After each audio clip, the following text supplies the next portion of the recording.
Bon début ya week-end na bino nyonso boza branché na Canal King Télévision pour na kolanda émission sportive Tolobela Masano. Bande ko batali na nesengo ya kutana bino lelo vendredi ponto beta ba solo plutôt clôturer semaine na ko Italie bongo Tolobela Masano awa na Canal King Télévision. O meni ya émission oyo match nul ya Léopard ya après la République démocratique du Congo au basala qui hier liboso ya ba chevalet ya Méditerranée ya Libye MB partout des scores au sanctionné qui vraiment match wana au continue na 4 il y a deuxième journée ya phase de groupe il y a 6e édition ya championnat d'Afrique deux nations chan na mokuse bande ko batali ya monde vraiment économiné émission na biso ya mokolo ya lelo mais to ko beta pe masolo ya Djidji traditionnel puis grande famille ya Djidji Zako Kamama fédération na Kamama kana président Raoul Mosumoni bango bazo ki visite munene ya couple moko ba sportif vivant en Afrique du Sud ba ki kotala lengeni ni Djidji et c'est pratiquement kezaki hier na Shark ya Kinshasa to kolaksemno ba image tout à l'heure na émission oyo boyebi ndenge to salaka to kofungola téléphone numéro ya ngwana déjà ezali wana bokobenga bokota en direct bokoloba oyo nini bomona ki na match ya Léopard marché qui était compartiment nini bomona ki premier marché qui était pour entraîneur en film yayo ensemble des staff technique ko bana Jean-Florent Ibenge miyayo na bande comme Susuba Mekepe ko revoir pour na troisième match oza prévu déjà pour le 26 janvier 2021 toujours na Cameroun na cette fois-ci ekozala na Yaoundé et non na Douala donc numéro ya ngwana déjà le lot vraiment to ça l'effort to bano ya babino déjà bien avant to ça effort déjà ndengozana soki bobengi bokota déjà en direct parce que vous voyez que match à lobby Léopard basaki déjà mené à partir il y a 5e minute titre qui Léopard va raché égalisation na dernière minute donc dans les ultimes minutes il y a match donc dans le 90e minute grâce il y a joueur Massassi Amédée Massassi au hasard milieu défensif il y a AS Vita Club il y a Kinshasa voilà to fungola namu émission na basango ya handball qu'on a koyebisa bino que RDC alongaki Angola na 31 jeudi 21 janvier na match il y a classement il y a mondial où ezako betama na Égypte wana donc RDC boyebi qui déjà perdaki 3 matchs na azaki éliminé mais batikali bazo ba robeta sous 3 matchs du 21 au 25 toujours na Égypte wana za match il y a pour déterminer le classement donc pour banana 25e pour déterminer pour déterminer bah équipe bako c'est classé na niveau il y a classement donc classement général 25 tina 32e place moi bah match on va betango est dénommé président Kep voilà on est à bongo handball je crois réalisation et quoi balancer biso monkie babilili il y a handball voilà bazako sala biso sinke baza réalisation ezalina nous prête donc ndenge tozolo ba toujours que émission elle est là vraiment mingi dominer na Léopard na RDC parce que équipe nationale RDC après mais et betaki match na monene hier na stade Chapoma il y a Douala kuna Léopard basala ki match nul il y a un et partout tout qui est na ba image ndenge na zaiko lo baketo tala ba image ya handball ndenge ba Léopard il y a voilà tout tika handball to kota directement na Djidji brésilienne pour koyebisa bino ete na fédération congolaise il y a Djidji brésilienne discipline associée yango yambaki couple moko ya sportif na kombo ya couple Boto na Boluka Kish et puis na madame nae Alexander Nicole voilà donc on est habilité à handball donc vous avez mais ça match ya Argentine RDC match à Liboso ou RDC a betaki malheureusement RDC a s'inclina qui donc RDC a betaki sous hier na Égypte tu vois na place azali ko évoluer donc RDC a longaki Angola na 32 à 21 donc RDC azaka kokoba kuna donc en attendant classement final et yebana. Donc on est à RDC ba fauve ba vumbi ba moi ba joueur belé oyo ba professionnel wana ba répondre vraiment présent na appel il y a la fédération congolaise, il y a handball et puis il y a coach, donc il y a équipe nationale handball pour participer à l'édition où il y a coupe du monde handball les arbitres américains moi qui vraiment maillot mais passé chance ça qui vraiment té chance sur qui na bangoté bango ba pour qui trois premiers matchs au celle qui moyen bas se qualifier pour la deuxième tour égalité il y a raison pour laquelle baza éliminé kasi baza kobeta ba match il y a classement donc ndenge na lobby qui ba gagné hier équipe Angola na 32 à 31 hier. Voilà. Tout ce que handball protocole directement na football et puis tout quoi la Sabino. Bilili il y a Djidichou kaka tout au long il y a émission on a football ndenge na zeko le bac RDC à Salaki match il y a un but partout Liboso il y a Libye et Salaki content pour la deuxième journée il y a phase des groupes il y a championnat d'Afrique des nations Chane na mukuse total aba moi fort ya match na pito songa poto funga la téléphone to ya mbala mako ba appel البلد اللي دخل في نزاع مع نيجيريا بخصوص شبه جزيرة بكاس يمر معتز المادي في محاولة ليبية يلعب كورة ولكن تقتل الدفاع 2016 في رواندا محاولة منتخب الرديسي كرة تضيع الثنائي القوي في الكونغو الديمقراطية عبد الله برعم يمرر باتجاه شادي السهلة شادي يرفع كورة الشاب رصاية بالشبكة جول 1-0 عن طريق الجول يا بور معتز شبكتهم تهتز الجول يا بور من اجل فتح طريق العبور للفرسان 1-0 بداية ولا في الاحلام يا عزو اسبقية ليبية بضربة رصية محكمة هذه لعبة كورة اختفى عزو في شبكة اليوبار في شباك الاردي ما سجلناش كنترول من عزو ولكن فينا بسهولية كورة ترفع في مناطقنا مع الساقة بسهولة تامة برومانيجا كان هاينز رومانيجا الكونغو رومانيجا لاعب مهم ومحاولة لليليبو لوسولو والكرة تنتهي السهلة عند عزاقي بودبوس يسدد ضربة مرمى للكونغو بينجو سدد وعزاقة لمس عزاقة عند احمد عزاقة نلعب في اخر بعد تقدم ليبي مستمرة هذه كورة في مناطقنا التغطية موجودة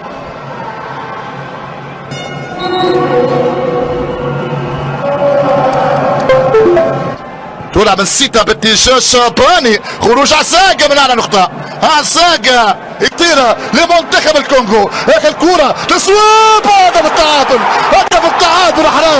حرام التعادل هذا حرام المساسي غلطة في بعاد الكرة من مهدي وقذيفة قوية خسرنا التعادل وسيناريو اكواتوريال يعود من جديد اليوم الكرة تعاقبنا مرة ثانية في تصويبة من اخر المنطقة اخطأ الهوني في بعاد الكرة جزئية بسيطة تعادلنا المباراة حرام والله كان ممكن فرحة كان ممكن انتصار اخر كرة الغالبة تعادل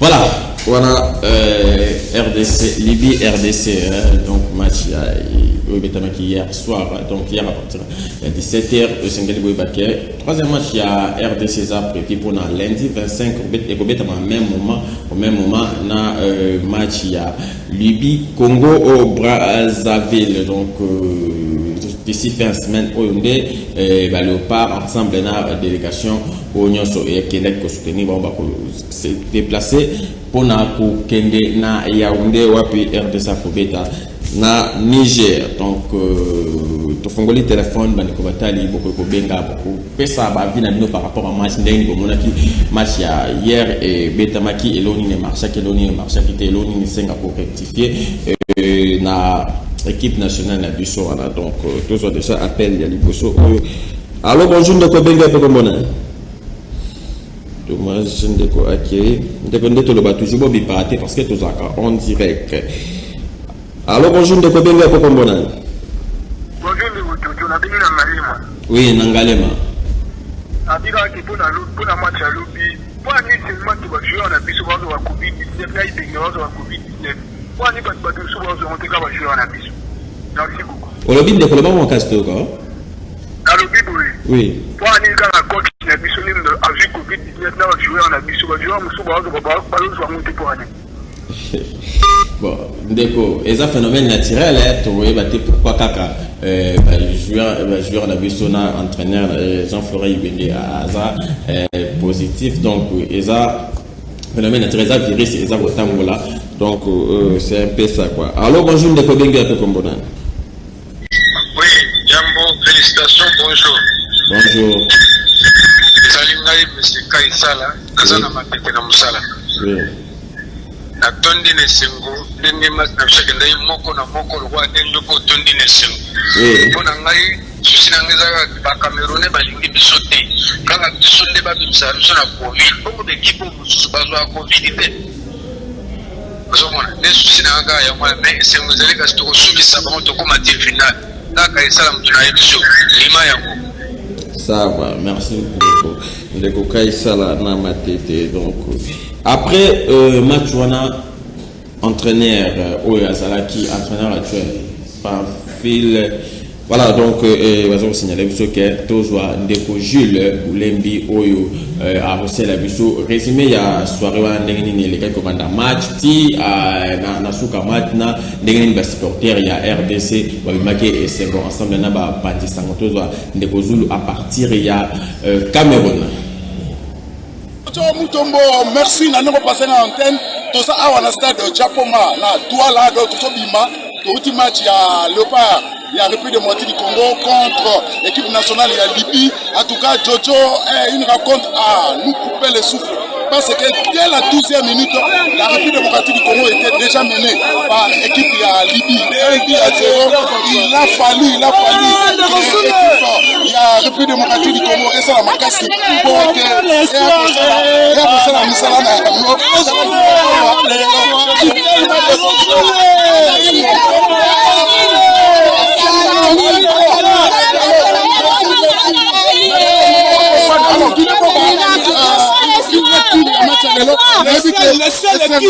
l'équipe donne ça va supporter la stade. Merci. Il lecture le match parce que l'espoir est serré il fallait attendre un joueur à m'aider. Il y avait moi personnellement dans l'ensemble de la CPL la prestation à Léopard, je n'ai pas senti agressivité autour de la et pas Léopard, on n'a pas senti agressivité dans le jeu. Il n'y en a pas eu.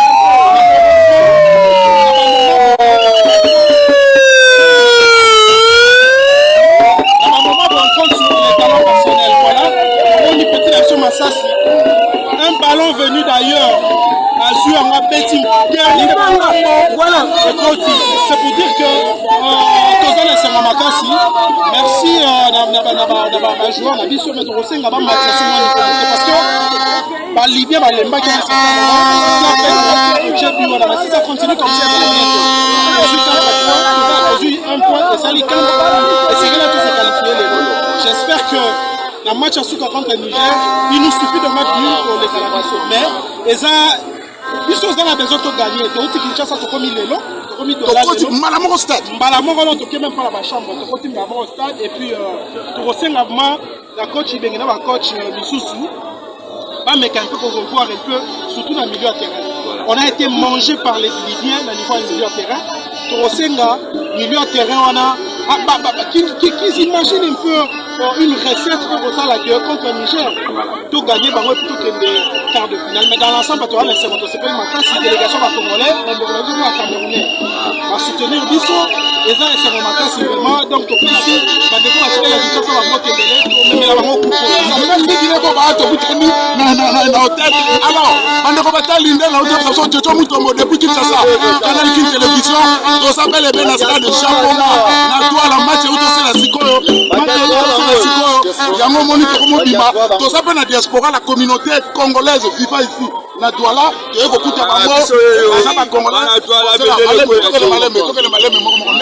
en tout cas, match à l'élo, espoir et zéro, il a fallu amener des joueurs à faire club. À cause de cette espoir, on a un but par. Si, vraiment, Bissot Congo, espoir et zéro, Kakatana, Balasouka. Vraiment, malgré des bactéries, je trouve ça de comprendre, mais aux Congo, ça c'est un petit Congo, c'est un grand Congo. Parce qu'il y a un petit Congo, mais ça là c'est un grand Congo. Vraiment, coup de chapeau, émission, on a eu déjà l'andamara partout. Canal qui n'a pas c'est bon, vraiment. J'ai un mot, s'il vous plaît. Voilà, maman, aux Congolaises, l'Obalingala. Quand maman congolaise, la RDC a solo, moi, la Kino a solo. Mais on va la douane depuis 2003. Donc, le match, dimanche, n'a pas quitté. Mais la CP, quand il y a un match, elle est pour la salité. En tout cas, Libye, quand il s'agit, le match est à la 6e minute, il y a un secteur au long à Bissau. Baby Bissau, l'idée est belle, mais qui est dernier de la guerre, il y a un Zamba à Papaya. On y a Bissau Mawa.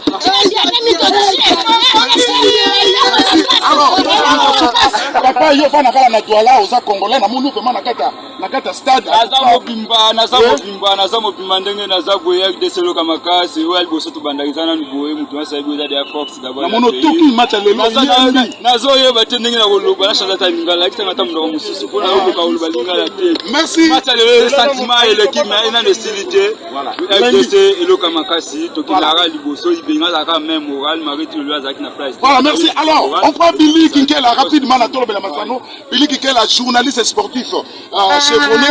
Quand on a vraiment quitté ça, délégation journaliste, Billy Kinkela, on a même que perdre même espoir. Mais grâce à ça, c'est avec club, quand même match important. Il fallait contre Biwana parce que Libye a bétité dans la deuxième mi-temps de dominer Bango, mais surtout appui à public. Public est aussi Kinshasa. Et il y a en tout cas un appui parce que les joueurs sont dans le terrain, surtout qu'entraîneur a été psychologiquement entamé. Donc il fallait public et apporter en plus appui à public, un rôle public à jouer. En tout cas, pour la deuxième vidéo, on a senti que l'équipe est perdre la moralité. Ils ont continué à donner donc bravo à toute l'équipe. Voilà, les Léopards va combien à 4 points. Rendez-vous lundi contre l'équipe Yaniché. Il suffit de battre cette équipe Yaniché pour la qualifier pour la quart de finale. L'espoir est permis. Il faut tout rêver. Kebape, ne bakina ba lobaka na misika fumi, to ye douala poto zo coupe to zo na Kinshasa pour la troisième fois. Alors, depuis stade Japoma ya douala na Cameroun, Gilles Boulem Ndeko Zulu pour la compte à Canal qui télévision. Jojo Mutomol na sommes sur l'antenne pour continuer l'émission. Voilà. Merci Ndeko Zulu depuis Cameroun. Sur ce plateau, tous en invité mon confrère, c'est pour la première fois les canaux nous sommes là de temps en temps du paye que lui a canapé déjà Rolandaka. Et lors il y a analyse donc il s'agit bel et bien il y a Merlin Kanza confrère sur la PIC télévision. Merlin, bon début à week-end. Merci beaucoup JM, plaisir vraiment partagé parce que là on a parlé dans nos salutés maintenant on a un message que vous allez bosser dans la habité c'est pour la toute première fois il faut là dans la étandoïque il y a Canal qui est surtout la plateau pour Canal France il se comme sur la lamba dans la habité le même pas fait le monde pas la salle à mon amour quand j'ai pu avoir Magomo pour topper c'est la idéologie voilà.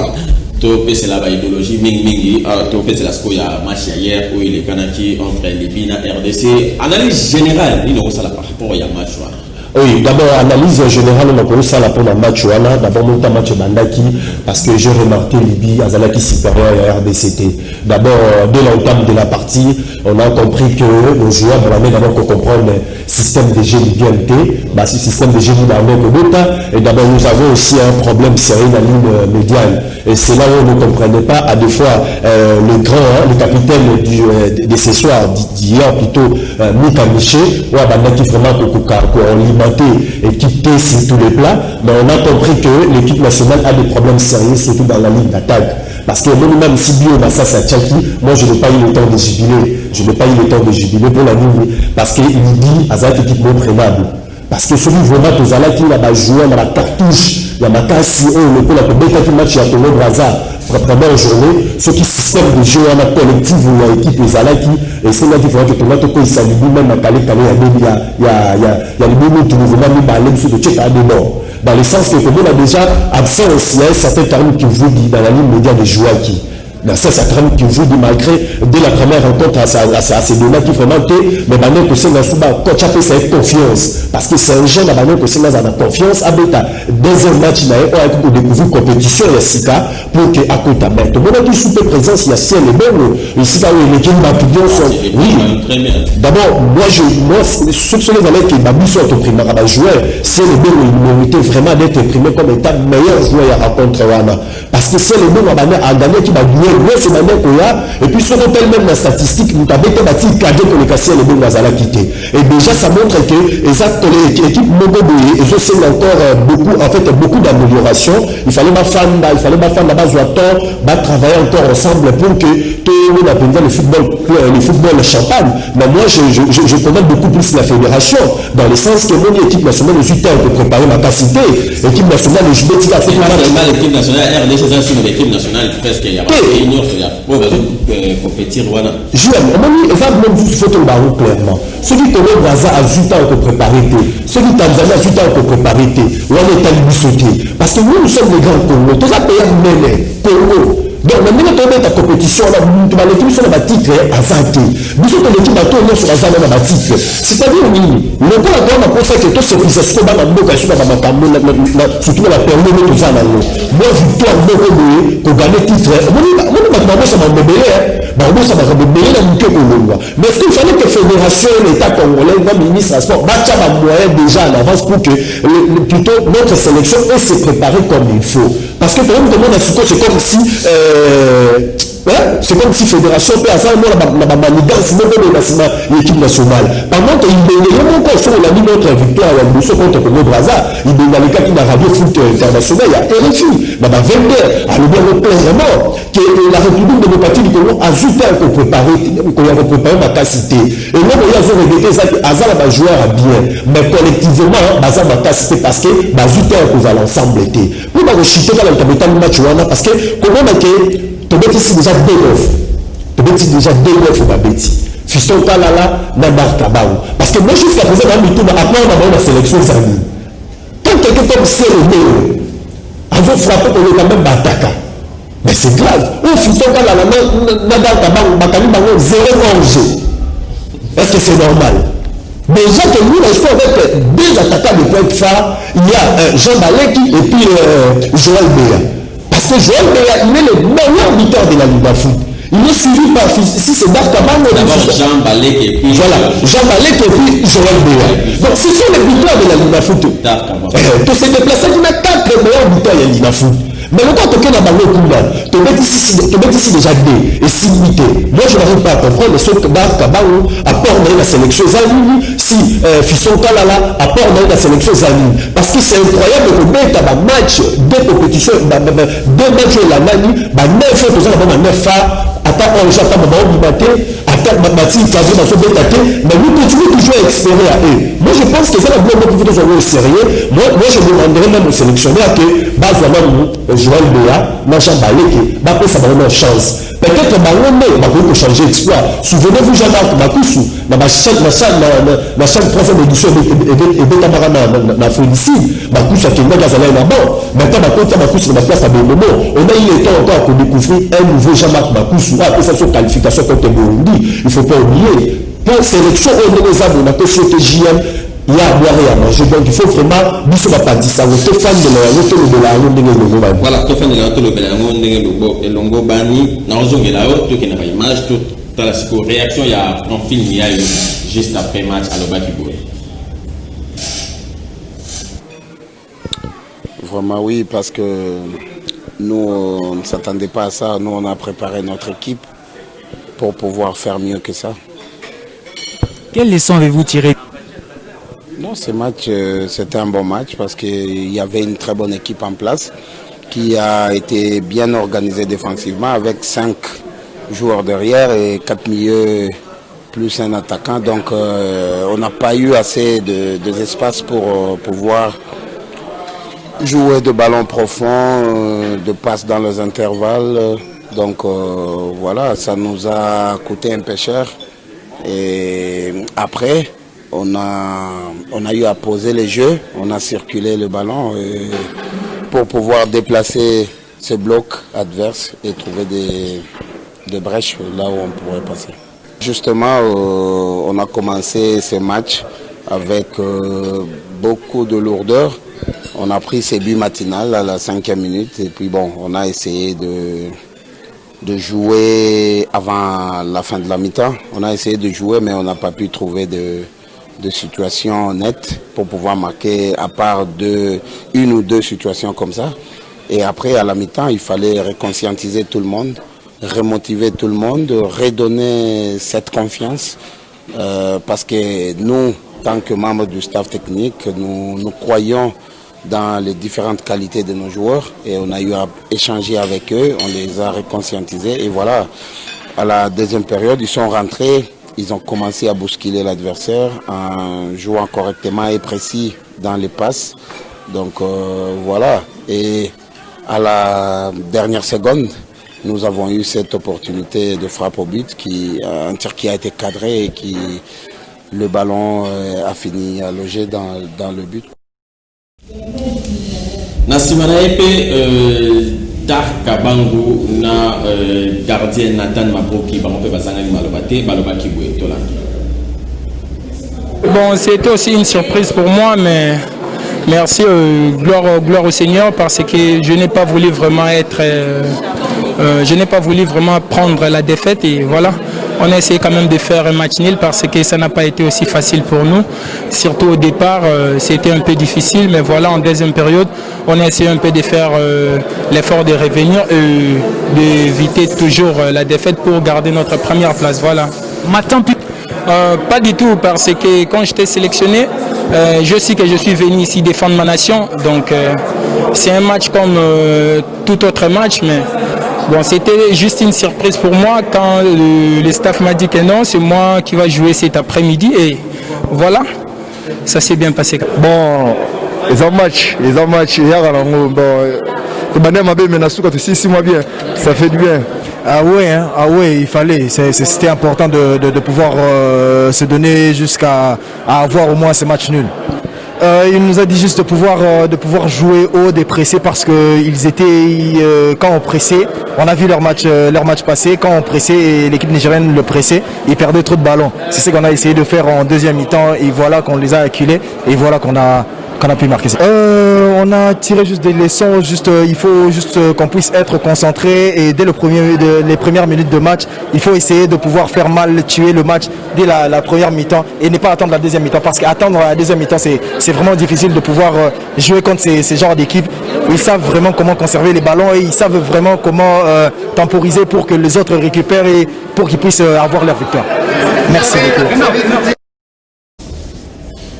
Voilà, Merlin Kanza, Nathan Maboki, Darka Bango, Zadi Badjo, et puis Profil Miayo. Au départ, la veille à match, on a une mauvaise nouvelle pour les Congolais. Jean-Florent Bengue, Andy Bikoko, quelques joueurs, il y a RDC Bazaki testé positif. Est-ce que tu peux le battre Sangoana n'est vraiment que non est bouleversé moral va jouer pas pour vraiment pour se défendre bien mettre na terrain tout le monde na 5e minute déjà pas encaissé ça en fait Sangoana et ça là qui passe la mi-temps mais et joueur qui pas et démoralisé qui va jouer à T mais beaucoup plus les Pertiba qui plutôt est classement où le Léopard va déjà pour prévoir parce que comme la présence de Jean-Florent Ibenge là-bas ça joue beaucoup et puis on va rébeller. Parce que moi, on a eu ce combat sur le pire, ça va peuple congolais, nous sommes dans ma sanoké. Ceux qui ont mazalé à bas lobby, tu vas tous qualifier déjà lobby. Ceux qui ont mazalé qui on allait gagner. Oui. Comment ça? Parce que on a fois, c'est un entraîneur emblématique de la République démocratique du Congo. Bazala nous à l'état ça à mon corps. Donc c'est-à-dire que tu sais la stratégie plutôt il y a la classement déjà il veut laisser permis à te déplacer maintenant pour jouer avec les on a déjà squelette de l'équipe nationale ayebi que so na te juma mupanzi so na che muzolo mupanzi na che kala na che masasi na che batubwe ba masasi bazana posa te que na pesa ba consigne ni ba beta ba déjà que moi quand tu seras na to beta bo Vous comprenez?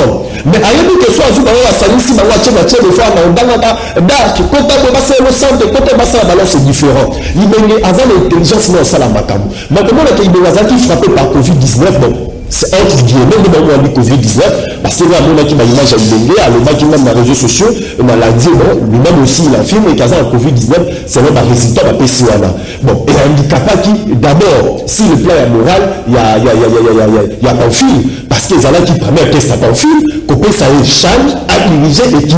Surtout dans le match non qualificatif. Surtout dans le match non qualificatif, souvenez-vous, qui papi qui monte dans la troisième édition, elle change la félicite, ça peut avoir un carton rouge, dans tout là qui monte, sur le tournoi, tout pour là, mais dis-moi, bravo à Pamphile, il nous a démontré qu'il est capable, il est Pamphile, il était parti étudier, à faire une étude, malgré si c'est une étude à l'autre main, il y a des motos qui ont vraiment Pamphile dans la touche. Mais tout ça va se faire dans le discours Pamphile à lobby. Au moins, déjà, quand on met dans l'équipe de Baza, déjà, il y a banni la 5 défenseurs, et puis 4 lignes médiatres, 4 médiateurs, donc c'est-à-dire il y a 2 millions récupérateurs. Il y a 2 millions récupérateurs, donc 2 sont dans la D6, Bazo peut bloqué, et puis Bazo joue un système à attaquer mon corps. Déjà, plus sur un Pamphile, déjà, je dis que ce n'est pas Pamphile qui a fait le placement, c'est Jean Foura. Habité Pamphile, il faut au sable, parce que c'est nous les titulaires. Déjà, Jean Foura, il donne un système, il y a 4 et 3, 3. Après, si Pamphile classement, Pamphile a respecté la norme. Mais il y a un changement. Oui, exactement. Allô, Nicolas Makassi, vous venez à Pegomona. Nicolas Makassi, Zoka vraiment malamu te.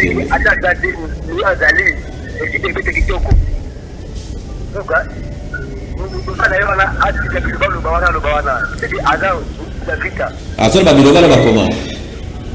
Azol ba biloba ba kasi ndeko. Biloba ba ngalo binini oyo sepelite. Ah? Alo binini. Il faut adopter ce qui ah, ok. Donc, pour le monsieur qui est vous allez qualifier directement. Exactement. Oui, non, si vous avez qui là-bas, tu vas qualifier. JL, il baignait à un entraîneur à inquiéter. Il faut qu'on y aille. La limite que les téléspectateurs basent sur la cible, il y a des choses. Mais comment on a déjà il y a bâti la 5 défenseurs et puis 4 milieux plutôt la ligne médiane dans la qui 4 et puis le gars va mettre un système à 4 médiateurs c'est-à-dire que bazar la 2 milieux récupérateurs on va donner la 6 et puis sur le temps va mettre un système attaquant dans les cas à Boko. Nous faut donner le système la 4 et 3 3. Déjà quand on met à Bolo Libye déjà va remettre un système il y a 4 défenseurs et puis 4 médiateurs. Libye avec l'objectif en vanité. Libye a un objectif en salle un match nul, arracher un point. Allô, bonjour, vous avez fait comme on a. Ah, la bingi non commune Bagumbu n'a pas marché. Oui. La ligne là, faire roi ça féminine à zone vélo est très important. Parce que match à lobby, ceux qui prévoient s'il y a coach Android dans la qui attestation sur la qui lobby. Alors, on est pour avoir le zone banaki. À mes frères, il y a une coach bénédicte. Oui, coach bénédicte qui classement. Mais changement, on va faire que la coach bénédicte, ça va faire qu'il alors, il faut qu'on le vélo au mouni. Alors, et là, c'est important. Est-ce que confinement, on va confirmer tout coach? N'a des gardiens, on va dire, pour dire, dans la titulaire, n'a des jeunes. Est-ce que ça confinement, c'est dans le confinement? L'été. Est-ce que plus soit dans le docteur, c'est pas ça, le pas dans le docteur, on va faire la tête avec qui va nommer ta moitié. On va confirmer, on a malade, on va répondre sur ça. Ok, vous savez tout ça dans la test. On y va avant de kende, on y va journaliste, la délégation de Bao, Bakenda qui y a passé la test. Mais joueur ne fait pas vraiment le passer la test. Pour ne pas passer la test. C'est-à-dire que par rapport à la Péri César, les taux le baquet, ceux qui ont tamboli les lots, on va tester aux négatifs. Lobby au votant parce que Péri c'est un bon pépé. Par contre, on va symptômes. C'est pas mon nom tout passe. Par contre, on va fier comme Keba. Yango, raison pour laquelle Bacha Badou n'a un isolement. Et puis pour la participation, nous avons le qui est Ibenge, vous en avez raison, que Ibenge, ceux qui a l'acquis, le premier se qualifier, à ça les classements, le changement, ils ont défendu. Changement, et bien, il faut dépendre de l'intelligence et sagesse à Mia et Maramina Rosala. Déjà, pour le Corona, on a dit qu'on a des années en louche. Comment ils jouent comme d'autres s'agissent bah, il y a 2 fois Corona successivement. Alors que le premier, il faut que d'autres s'agissent dans le groupe pour aller dans ton Corona Zalaki. D'autres s'agissent là, Isama. Alors, comment on a dit qu'il y a aussi sous Corona? Parce qu'on a dit que c'est fou. Mais il faut rappeler ça quand on va jouer à RDCT. Non, et ça partout. J'aime, et ça partout.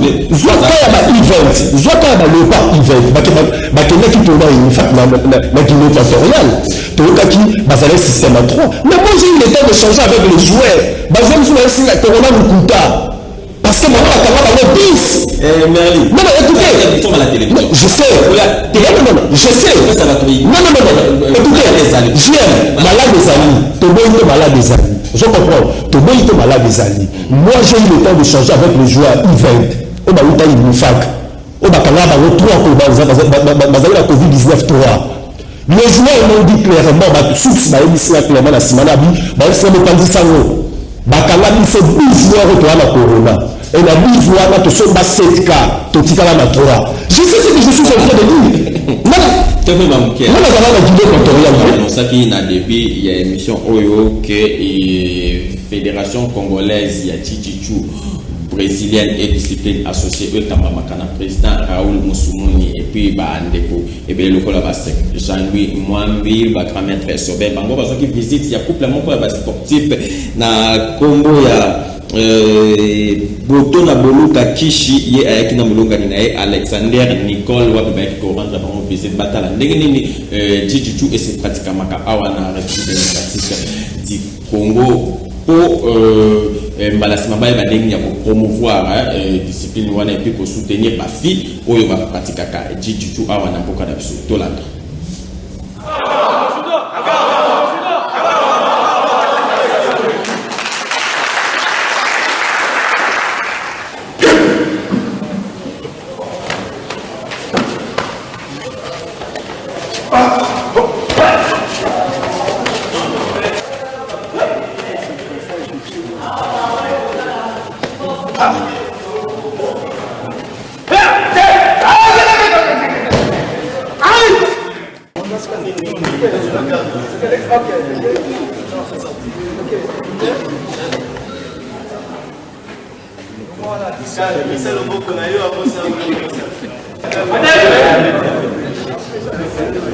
Dali Bassi peut soutenir les jeunes en général. Donc, nous avons dit tout ça.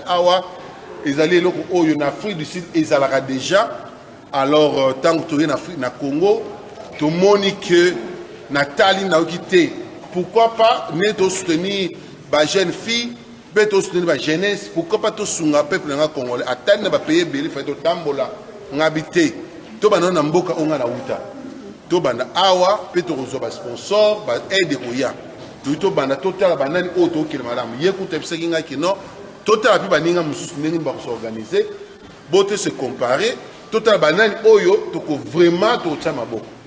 Alors vraiment azali awa sima makasi na maître na biso to va na Pullman na Grand Hôtel. Maître Ibe, il y a un pena sali qui m'a amené sali.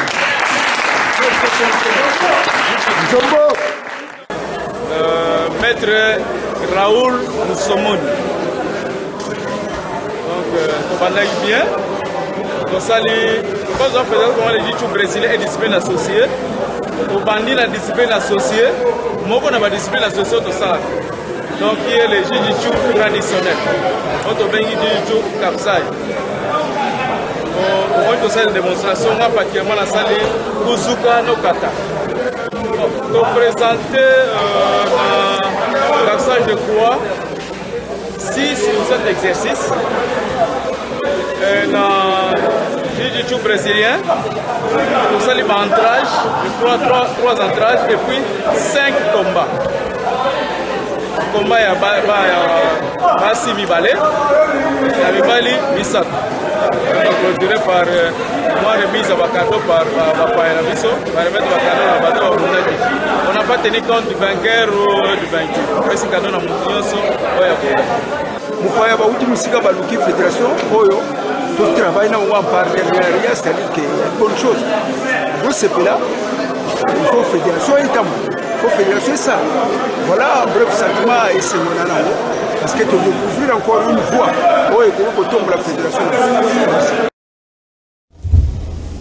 Voilà, voilà, et ça, activité, il y a Djidichu, au président du club traditionnel Djidichu Kawasai, voilà, Kawasai, fédération et Kamba Makana, président Raoul Moussoumouni, pourquoi pas, secrétaire Jean-Louis Mwambe, va mettre Hubert, va mettre Essobek, va mettre Morgan Mbango Onyosowana. Alors, tous les téléspectateurs, on va insister, Mingi, pour qu'on vraiment on dirait. Alors, bonjour, nous dégoûtons un peu comme bonheur. Bonjour. Oui. Oui. Oui, ndeko fula. Analyse yande kuna biso aza pembeni wana. Oui. Analyse wana eza très logique. Eza très bien. Eza très logique. Très logique. Ouais. Florent Ibenge, yemoko en personne, azana tout moko boye. Aza traîner moko aza différent. Ceux qui azalaki elingaki jouer na morale ya ba joueur. Tomoni Léopard Lobby pressé, mais à la fin quand même a réussi à poter à Biwana. Ceux qui vraiment Florent Ibenge azalaki, on allait rapporter ce match depuis la première mi-temps. C'est bien, ça c'est bien l'analyse naïe. Merci beaucoup Ndeko Tikrape Ndeko Susu Bakota ya lobi ACP na analyse na yo makasi mingi tozo susu Ndeko ko asa pour insister alors bonjour Ndeko Benga pe komona allô Ndeko bora bana makasi soki go coach on na benga na komina Gombe na zanu la pata musala oui Ndeko na Gombe nalingi topesa avantage mingi na Léopard et notre joueur fanatique totia liboso bato nyonso bazo intervenir invité wana baza bafeklivi bazomonana parce que so otali invité d'abord nano a félicité Ibenge Kemiyayo donc force ya bakrebe ebalaka na RDC Ibenge akoka kobotola miyayo lina futu te awa. Si vous faites tout sur la makambo ya Léopard, tout ça l'analyse générale, il y a un entraîneur que hier à Zambie a bien attaqué mon pandisano. C'est vrai à émettre le point de vue par rapport au match de sur là, des opposés sous question de Berlin Kanta. Tu veux dire des matchs, tu salis un partout. Alors pour un troisième match, pour remédier na ba côté nous sur les cani match il faut pour ça, il faut communiquer et classement tout, il faut bon, de manière générale. Non, il faut juste qu'on retouche le classement parce que déjà dans la ligne défensive c'est impeccable. Là d'abord il faut te souligner parce qu'il y a vraiment qu'on s'attendre à qu'il y a Indumba à Obeta vraiment qu'il y a Varane va surveiller vraiment ligne médiane l'axe vraiment normalement pour nous on a Djuma Chabani dans la zone Sita.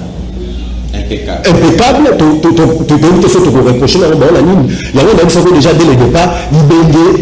La minute à Mouké va pas s'étirer pour diriger sélection par la minute qui est il va aller sur la choité ils allaient directement faire ou pas le squelette de l'équipe de l'équipe alors on s'en met c'est-à-dire il faut avoir beaucoup plus de joueurs avec les pour une philosophie naïve. Souvenez-vous la 2009 lors de la première édition Santos a été là 12 joueurs il y a Mazembe ils avaient déjà squelette de l'équipe autrement on n'a pas la bazometa babele baboko bataso ngandu il y a le même était là ils avaient déjà comme squelette de l'équipe mais il dominait par 9 joueurs mais 9 joueurs on a quel abord on dit que Charmant central on les a vraiment bien suivi tout le monde en Varane même Dumba c'est vraiment à féliciter dans la ligne médiane lors du moment on va donner la Nicolas Massassi on va tout seul en fait c'est à moi avant 10 minutes à check la bique frappe à Massassi la Massassi avec qui frappe qui toque on peut la fiancée dans là c'est même le monde à check pour Basika donc c'est même le monde il faut toujours prendre en considération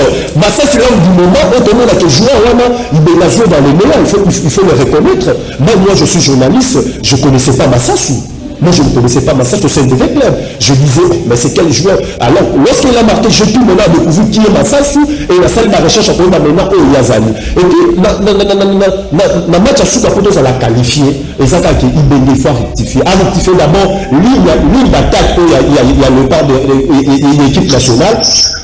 Il faut aller voir, c'est-à-dire. Alors, bonjour,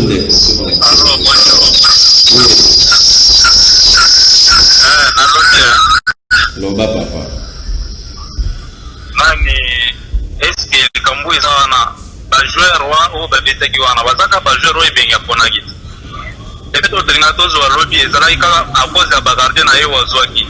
Ba gardien musu batikala kisoki ke nani azwaki ata gardien waza expérimenté ke manani Jonathan wana. Eske to nato angese bi wa kuzobo to angese na premier na 6 minutes wana. Il faut allo ba pe wana ke nani ozwa ba joueur na ye wazwaki mususu. Ou donc ezalaki nango kaka mpona motema mabe na bato baliki mo ezosala ebenge yango wana alinga naloba. Merci ndeko, merci ndeko mpona participation na yo totanga batesto ya bandeko mpe batindeli biso awa na plateau ya Tobela Masano bakoza ebele baza koparticipe tomashi so totanga batesto bobenga te bandeko toyambaka na oyo. Alors bonjour ndeko benga ya tokombona. Bonjour papa, ngai kaka na benga tu na commune ba. Oui. Donc c'est pour marcher. Na dinga za propos ya likambo ndiko wana utulu bakaso wana. Donc tu vas la même ligne Léopard, tout ça analyse à match à Léopard. OK, na kama buki azalaki garder de ko ibenga pour faire comme titulaire na chan. Parce que alobé le kongo za buso papa garder on a cuisiner la équipe matandi avec garder assistance. Alors tant qu'on dirait ya makambo yi ndesali na talingana abuko kumene ibenga tona kama na kati. Kiti na tata titulaire na MK. Et nous sommes peut-être à première la deuxième division. Alors tout ça là-bas, madame solo est là, oh, les journalistes sont allés première à tout ça dans l'analyse. Quand tu as coupé un rapport dans le bar, on a déjà n'importe quoi, besoin de barabarou. Donc c'est quelque chose, la match, quoi, c'est sur qualification, tout le quart de finale, c'est ça. Merci ndeko mpona participation na yo baza kosignale biso tokomi koshite na émission na biso kasi tozwa sango oyo ekomeli biso ya vet club mpona koyebisa bino ete boye malamu ete uta Bestine Kazadi, madame Bestine Kazadi wazali présidente ya coordination ya AS Vita Club ya Kinshasa azwa bokonzi na niveau ya coordination avec club wana asenda oyo ezali bongo CGS de Kaboma ekoma ba province donc lokola awa na Kinshasa ekoma na 4 province. Donc, à nous 4 présidents provinciaux n'a pas fait madame Bestine Kazadi à Jackie Mandana ou le baquet à cause la toujours dans la devise ou le baquet à cause proche il y a pas supporter alors pas supporter il y a province il y a moi oui comme ma président Pasteur Papi Makwanza Bango Bazalaki vraiment le belé Kosenga na madame maître Bestine Kazadi Akita na province na bango ya mwamba pona kosola na bango na oyo tali bongo ba ambition na côté ça bango vision na ko azali na mona ndenge alingi komisa AS Vita Club Barcelone d'Afrique yango président ya province ya mwamba avec club Papi Makwanza komisa ki yango na niveau ya coordination ya AS Vita Club ya Kinshasa présidente Bestine Kazadi azwa comme pe andimi donc grand rendez-vous na niveau ya Mwamba avec club ezali bongo prévu pour le 30 janvier 2021 na espace de Casba na Lemba échangère wapi madame maître Bestine Kazadi akokita na Lemba wana pona kosola na ba supporter nyonso ya AS Vita Club ko bazomi na province ya Mwamba province ya Mwamba kama maka ndenge na lokuso koloba na président Papi Makwanza et puis na Jonae Alain Loko donc parce que tenir ce besoin na matete na limete na Kisenso na Lemba et puis na Ngaba pour soit noter déjà rendez-vous pour ça na rendez-vous munene visite munene ya présidente Bestine Kazadi et puis dans la page heureusement awana Canal Télévision et Sali Bongo anniversaire il y a madame Jocelyne Ritewale au Azali Bongo motema ya fe ya mbata donc madame Jocelyne Lurite Ouale Boula Moko le sous Maxamina Oyo à Zali na yango bon anniversaire na yo isika au Zali. Alors Merlin Kanza tokomi kochité Lilo Basuka par rapport à monsieur puis par rapport à Léopard match est prévu lundi na 20h heure locale pour donc na liboso ya Niger. Très bien, Lilo Basuka d'abord pour l'émission, félicitations, parce que ça t'est flatté là, mais ça n'a pas flatté ma tête, et puis, on va se dire, on a mis à Tarabo, on a mis à la doctrine, on a puis, dans la rapide, on a mis à Sima pour l'émission, vraiment félicitations, parce que ça, l'émission, est à la mara vraiment, ma casse, c'est la cautionné, parce que quand je passais, même dans l'avenir, dans notre petite TNT, je voyais dans des petites télévisions, vous regardez, celui temps, et ben, on peut la pas, tout le monde vous regardez, même moi-même, je vous regardais, mais aujourd'hui je suis la plateau, mon camarade Salama, vraiment te participer. Félicitations pour l'émission, il faut continuer toujours dans cette année, mais il faut toujours faire le barrage de solo, mais si dans mon solo, les amis, voilà, il y a des cas de solo, il y a pas de cas de solo, là, on peut la peine, on habite à Rochocho, le basou qui s'avère pour la Léopard, bonne chance, match à Souko Itzkaleza, si nous avons la qualification, parce que pour tout ça, on a déjà très dangereux, on a déjà Mabé, déjà pour le Braza à un point, Niger, voilà. Sauf que c'est qualifié, ton coup, tu as qualifié à poule A. Déjà, la qualifié à poule A, entre les GSOP, ça déjà entre Cameroun et Mali, ceux qui ont souhaité, ceux qui font tout à Cameroun, parce que Cameroun a cassé le Mali, il est très fort, et merci à la ligne, il y a Canal qui nous télévision. Merci beaucoup na présence na yo Merlin Kanza, merci na Bozaki Bila Molanda biso président Bidan Alemba salon Fimbu Dembele ba onyo sona ba quoi faire.